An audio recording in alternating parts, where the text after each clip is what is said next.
My mother-in-law invites my husband's ex to every family event to undermine me, and it finally exploded when they tried to celebrate their anniversary.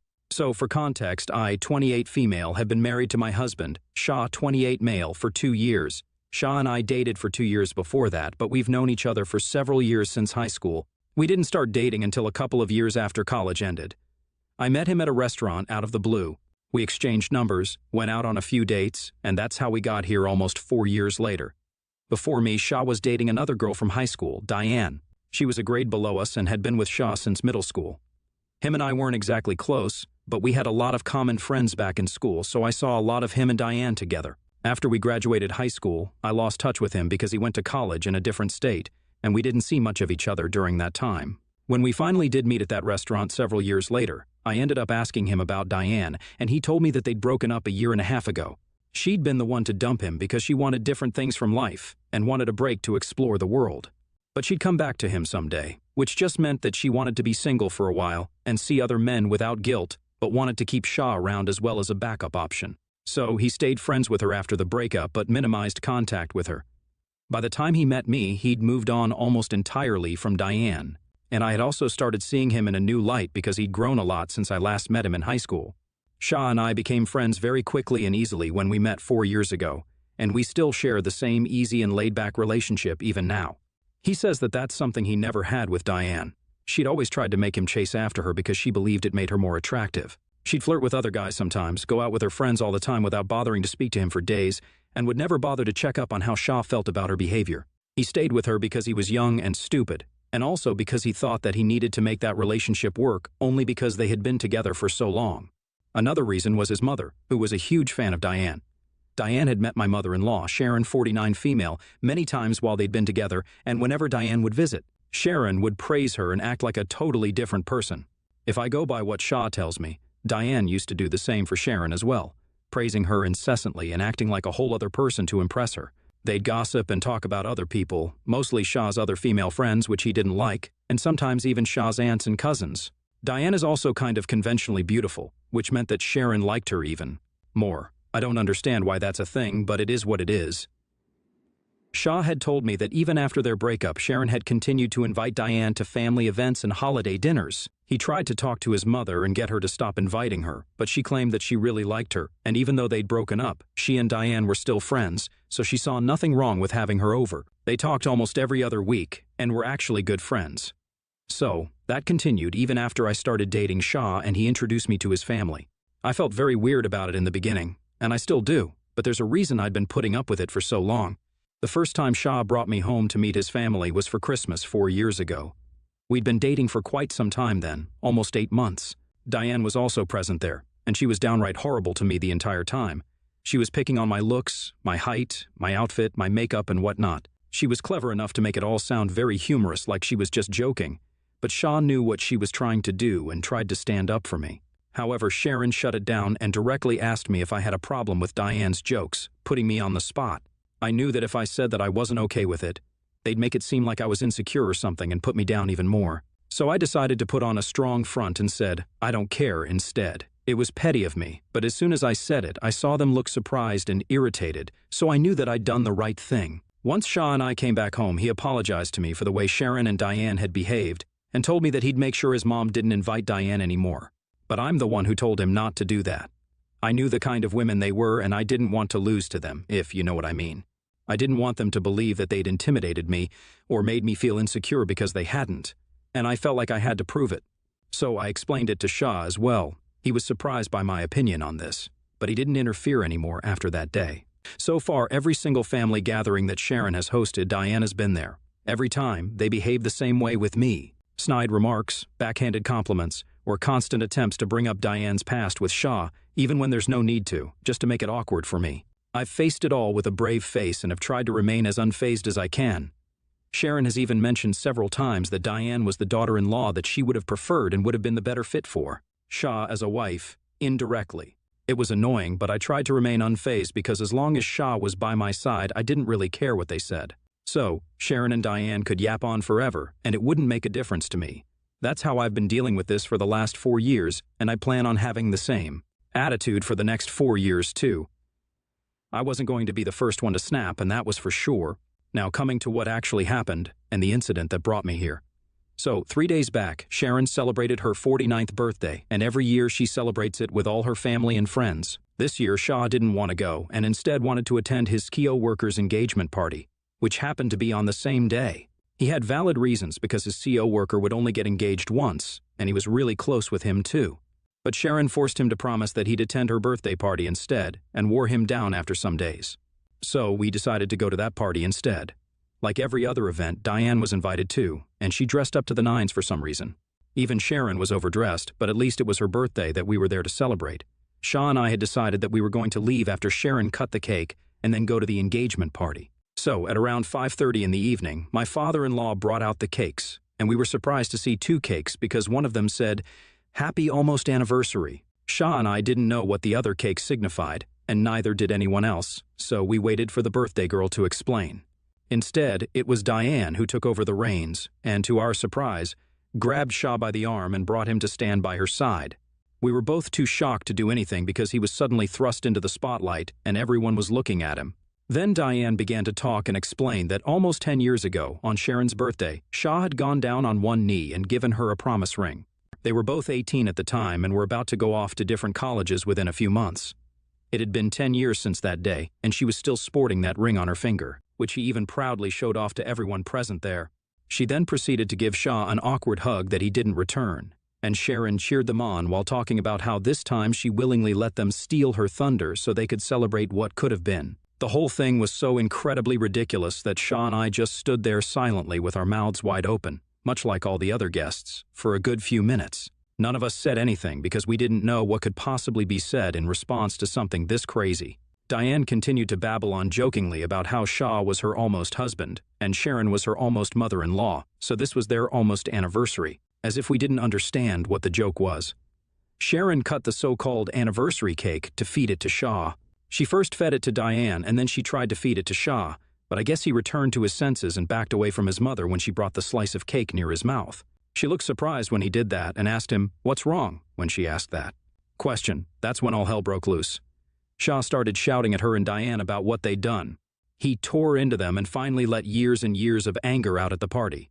He called them both shallow, stupid, and self-involved to the point of being delusional, and said that he was ashamed that he'd even been involved with Diane and was actually related by blood to Sharon because both of them were the trashiest women he'd ever had, the misfortune to meet.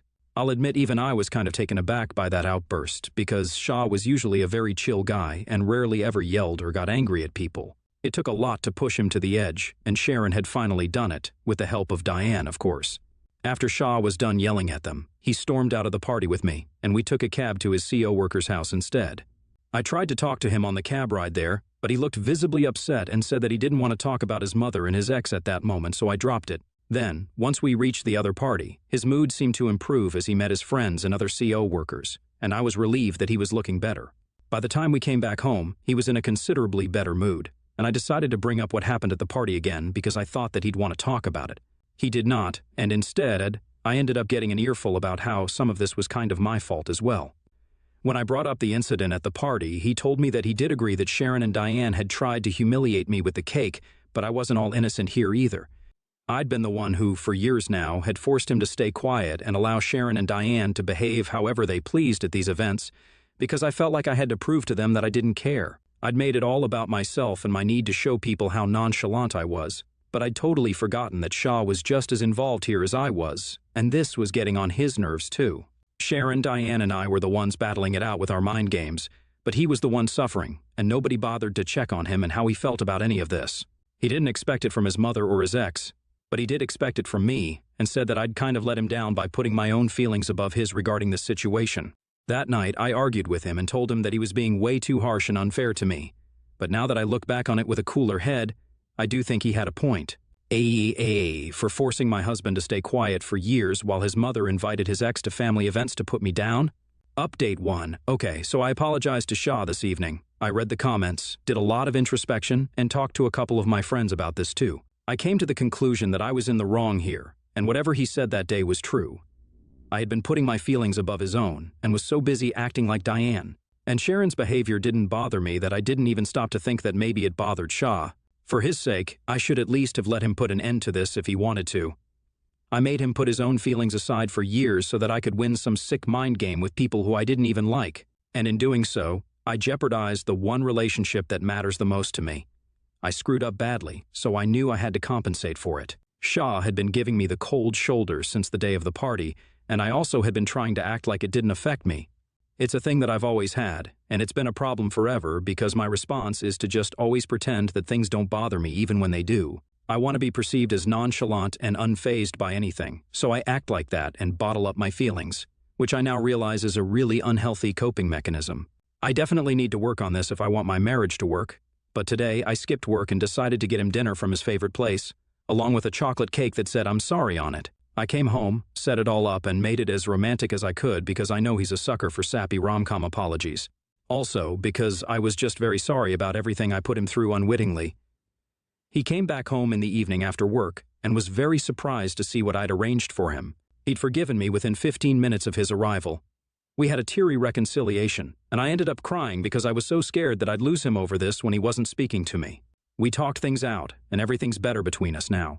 Since I acknowledged my screw-up, I explained to him my constant need to be perceived as someone who's chill and laid back, someone who's nonchalant, basically for no reason other than it looks cool and because I don't want to be vulnerable around people. That's the real reason behind this entire mess. He understood and respected the way I acknowledged it and said that I'd work on it instead of just pushing it all down and bottling my feelings up. He also apologized for being rude to me, but I don't think he needed to do that. He did it because he's a good man and because he loves me, which really makes me think that I've won in life. After we were done with dinner, we finally spoke about and addressed what had happened the other day with Diane and Sharon. I hadn't heard from either of them after the party, and after my fight with Shaw, it had all been driven out of my mind anyway. However, Sharon had constantly been texting him to make him apologize to Diane, who was allegedly inconsolable and overcome with grief because of the way Shaw had behaved with her. I had to try really hard not to roll my eyes when I was reading the texts that Sharon had sent my husband to guilt-trip him into apologizing to that woman. Sharon was trying to make it seem like the cake and the whole almost anniversary gag was just that, a joke, and there was nothing that they were implying with it. But I called BS on it. This is a married guy that we're talking about here, and surely they'd have enough brains to realize how inappropriate and disrespectful this was to me. They went ahead with it because they wanted to humiliate me at the party, so they couldn't just write off our feelings by saying it's just a joke and that Shaw had taken things too far. The audacity to even suggest that Shaw and I had taken it too far and had disrespected them with that outburst in our walkout was just laughable. Shaw had been ignoring her texts anyway, and today, after I saw those texts, we officially decided to go no contact with her. We'd had enough of her nonsense and wanted no part of this anymore. Update 2-3 days ago, Shaw and I blocked Sharon and Diane on all our social media. He also told his dad that he didn't want to speak to his mother anymore. His dad respected that because he understands Shaw's feelings, but he also refuses to interfere now since he loves his wife and knows that he can't leave her. So, he's staying out of this completely, like he has for the past couple of years. I'm not on board with my father-in-law's behavior, but I can't help it either. Everything was going well for the past 2 days, but today Shaw suddenly called me out of the blue and said that he had to head to the hospital as soon as possible because apparently his mother had fallen from the top of the stairs and fractured her leg. His maternal uncle had been the one to inform him, and he left as soon as he heard us. We reached the hospital that his uncle had mentioned at around the same time, but before we could even enter, Sharon stopped us in our tracks, and she was completely fine. She and Diane had ambushed us in the parking area of the hospital and told us that this was the only way to get Shaw's attention because he'd blocked them everywhere. My showing up was something they hadn't accounted for, but they just ignored me and went on talking with Shaw completely normally as if they hadn't done anything wrong. Diane tried to explain to him that whatever she'd done at the party had been a prank and she didn't intend to offend him, while Sharon backed her up. Shaw heard them out for a while and then told his mom and ex to F off right to their shocked faces and walked away once more with me. When we tried to get into our respective cars, Sharon started screaming at us, but we didn't wait around to hear her out. I'm sure she was cursing us out, but it didn't matter because she lied her way into seeing Shaw again, and I couldn't imagine anything more manipulative than that. Shaw went back home from the hospital because he was too stressed, but I had to go back to work. While I was at work, I received a text from a number I didn't recognize, and it happened to be Sharon. She screamed at me for 15 whole seconds before I managed to disconnect the call. I'd just been caught off guard while working, or else I wouldn't even have answered the call. All I heard was selective swear words at the highest volume.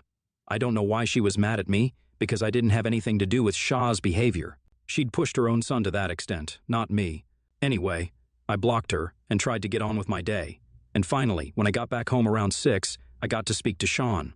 He told me that he'd also blocked the rest of his relatives who were close to his mother, along with his uncle now, because it was clear that she'd go to any lengths to get him to forgive them and talk.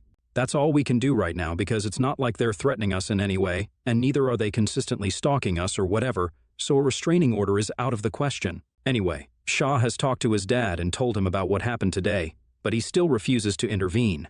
It's his choice, and Sean loves his dad, so I'm not saying anything right now. But I don't think the way my father-in-law is acting is a great example of being a good father either. The least he can do is at least talk to his wife and stand up for his son, but he refuses to do even that.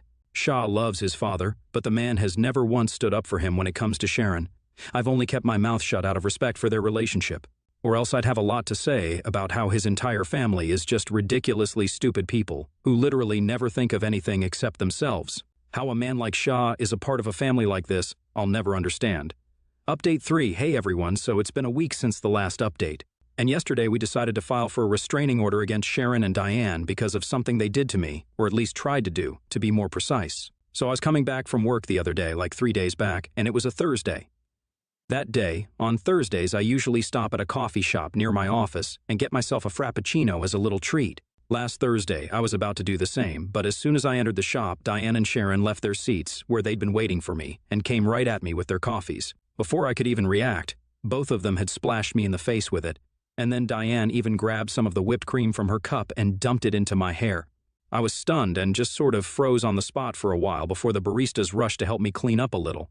They tried their best and made sure to get it all off, so a huge shout out to them for literally abandoning their jobs to help me, and even the other customers who waited patiently. Once I tried to wipe it all off, my clothes were all sticky and gross, and my hair was disgusting, but I was a lot cleaner by the time I was done. Some of the other customers made sure I was all right, and one asked me if I wanted to call the cops, which I did, and I reported Diane and Sharon.